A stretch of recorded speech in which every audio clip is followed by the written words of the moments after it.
হাদি দুনিয়া থেকে চলে গিয়েছে, আর এই তথ্যটি প্রকাশ করতে দিচ্ছে না ডক্টর ইউনূস। আমাদের সহযোদ্ধা ওসমান হাদি আমাদের মাঝে আর নেই, কিন্তু ডক্টর মোহাম্মদ ইউনূস এটা প্রকাশ করতেছে না। হাদির বড় ভাই জানালো হাদি আর আমাদের মাঝে নেই, তিনি দুনিয়া থেকে চলে গিয়েছে। ছোট ভাই হাদির অবস্থা খুবই খারাপ। মেনে নিতে হবে যে হাদি আর আমাদের মাঝখানে ফিরে আসতেছে না। ডেড কন্ডিশনে চলে গেছে, এয়ারপোর্ট থেকে একবারের জন্য রেসপন্স করে নাই। হাদি আর আমাদের কাছে ফিরে আসতেছে না। হাদির মৃত্যু হয়েছিল বাংলাদেশের মাটিতে, তারপরও তাকে নেওয়া হয়েছে সিঙ্গাপুরের মাটিতে শুধুমাত্র তার মৃত্যুর খবরটি যেন গোপন রাখতে পারে। হাদির মৃত্যু কিন্তু বাংলাদেশে হয়েছে। হাদির যে অঙ্গ প্রত্যঙ্গগুলি জীবিত ছিল সেগুলিকে কৃত্রিম উপায়ে জীবিত রাখা হয়েছে। বিদেশে নিয়ে এই মৃত্যুর খবরটি জানানোর জন্য আসলে বিদেশে নেওয়া হয়েছে। হাদির এই মৃত্যুর খবরটি নিয়ে হেসে হেসে নির্বাচনের কমিশনের প্রধান বললেন এটি একটি বিচ্ছিন্ন ঘটনা। একটু মাঝে মধ্যে দুই একটা খুন খারাপি হয়, যে হাদির একটা ঘটনা হয়েছে, আমরা এগুলো বিচ্ছিন্ন ঘটনা বলে মনে করি। এরকম তো অনেক আগে হয়েছে, ঘটনা তো অনেক আছে। আর এই কথাটি শুনে রফিকুল ইসলাম মাদানী ক্ষিপ্ত হয়ে বললেন, এই নির্বাচন কমিশনার আমাদের ভাই ওসমান হাদিকে এইভাবে দিনে দুপুরে শুট করা হয়েছে।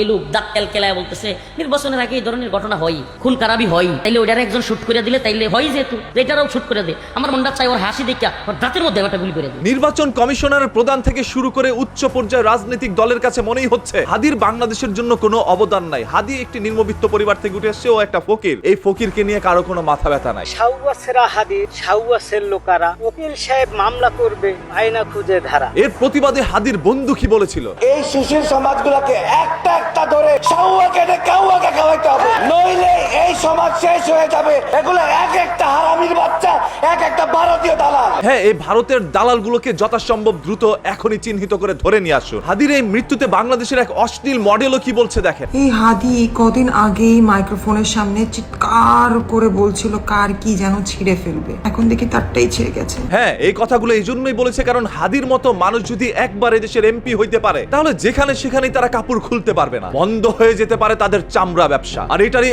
আক্ষেপ প্রকাশ করলেন এইভাবে। এই হাদি ছেলেটাকে দেখলে আমার মনে হয় যে ওর গা থেকে বুড়বুড় করে একটা গন্ধ বের হয়।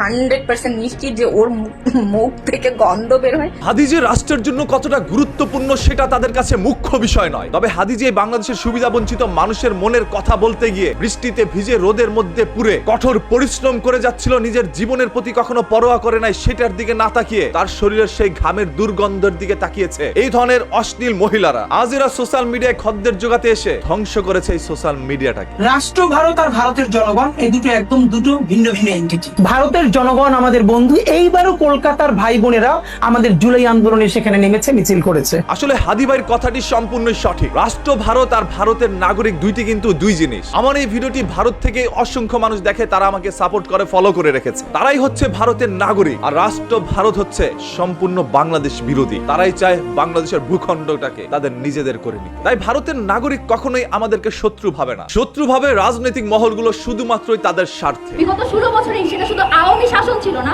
বরং বাংলাদেশের উপরে ভারতীয় আধিপত্যবাদ কিভাবে সাওয়ার হয়ে এই দেশের উপর প্রত্যেকটা সেক্টরে প্রত্যেকটা সেগমেন্টে কিভাবে নিজেদের আগ্রাসনকে জারি রেখেছে, একটু একটু করে বাংলাদেশকে কুক্ষিগত করার চেষ্টা করেছে। আর একটা বড় প্রমাণ হলেন আমাদের আবরার ফাহাদ ভাই। বিগত 17 বছরে কি আপনারা কখনো দেখেছেন পতিত সরকারের কোন এমপি মন্ত্রীকে ভারত এইভাবে উঠিয়ে নিয়ে গেছে বা বিচ্ছিন্ন ভাবে কারো জীবন কেড়ে নিয়েছে? কারণ ভারতের সাথে যারা মিলেমিশে বাংলাদেশটাকে ভারত বানাইতে চাইবে তারাই নিরাপদে থাকবে, আর ভারতের বিরুদ্ধে কথা বলতে গেলে এরকম হাদির মতো জীবন যাবে। আমাকে যে ভোট দিবে না, আমি জানি সে কেন্দ্রে গেলে আমাকে ভোট দিবে না, তবু সে যেন আমার বিরুদ্ধে গিয়ে নির্বিঘ্নে কেন্দ্রে আমার বিরুদ্ধে ভোট দিয়ে আসতে পারে, সেই অধিকার রক্ষা করেই আমাদের সব থেকে বড় লড়াই। হাদির এই কথাটির মাধ্যমে কি আপনারা বুঝতে পারেন নাই হাদি আসলে কি চেয়েছিল? সে এমপি মন্ত্রী সরকার হইতে চায় না, সে ক্ষমতা চায় না, টাকা পয়সা চায় না। সে চেয়েছিল এই দেশের সাধারণ জনগণের অধিকারটাকে কেড়ে নিয়ে আসতে, যেই অধিকারটি 17 বছর বাংলাদেশের সাধারণ জনগণ পায়নি। সেই অধিকারের জন্যই হাদির মতো লোকেরাই সংগ্রাম করে গিয়েছিল। ওসমান হাদি মারা যেতে পারে, দ্যাটস এ গ্রাউন্ড সিচুয়েশন। শত না চাইলেও এটা বাস্তবতা, যে কোনো মুহূর্তে তিনি মারা যেতে পারেন। হাদি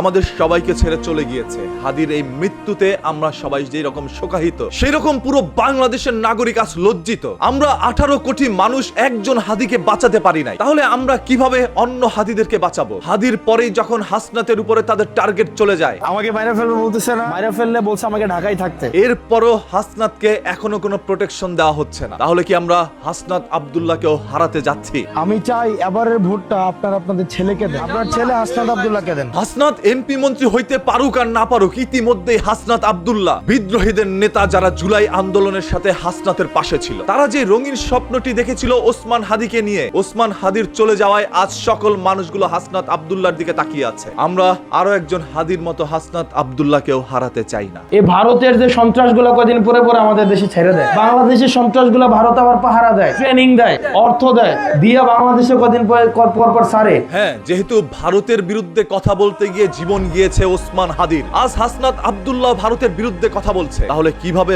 বেঁচে থাকবে এই হাসনাত আব্দুল্লাহ? এই আজাদির সিলসিলা অব্যাহত রাখার জন্য আমরা আবার রাজপথে নেমে আসবো। আমরা বাংলাদেশের পাপা টাইগার ওসমান গনিকে দেখিনি, শুনেছি তার কথা, পড়েছি ইতিহাসে, তবে আমরা স্বচক্ষে একজন ওসমান হাদিকে দেখেছি। এটাই আমাদের একটি গৌরবের বিষয়। তবে সেই সাথে দুঃখের বিষয় হচ্ছে আমরা আজ সেই ওসমান হাদিকে হারিয়ে ফেলেছি। আজ আমরা বাঙালিরা কিভাবে হিসেব দিব ওসমান হাদি দুনিয়া থেকে চলে যাওয়ার পরেও তার অপরাধীরা কিভাবে দেশ থেকে পালিয়ে যায়? এই লজ্জার হিসেবটি বাঙালি দিতে পারবে না। শুধু আমাদেরকে যদি কেউ গুলি করে মেরে ফেলে তাকে যেন ধরে বিচার করা হয়। হ্যাঁ, ওসমান হাদির শেষ ইচ্ছেটুকু যদি আমরা পূরণ করতে না পারি, সারা জীবন আমরা বাঙালিরা ঋণী হয়ে থাকবো ওসমান হাদির কাছে। ওসমান হাদির 10 মাসের সন্তান মাত্র আব্বা আব্বা বলে ডাকে, ওসমান হাদির কণ্ঠে সেই আওয়াজ পৌঁছে না।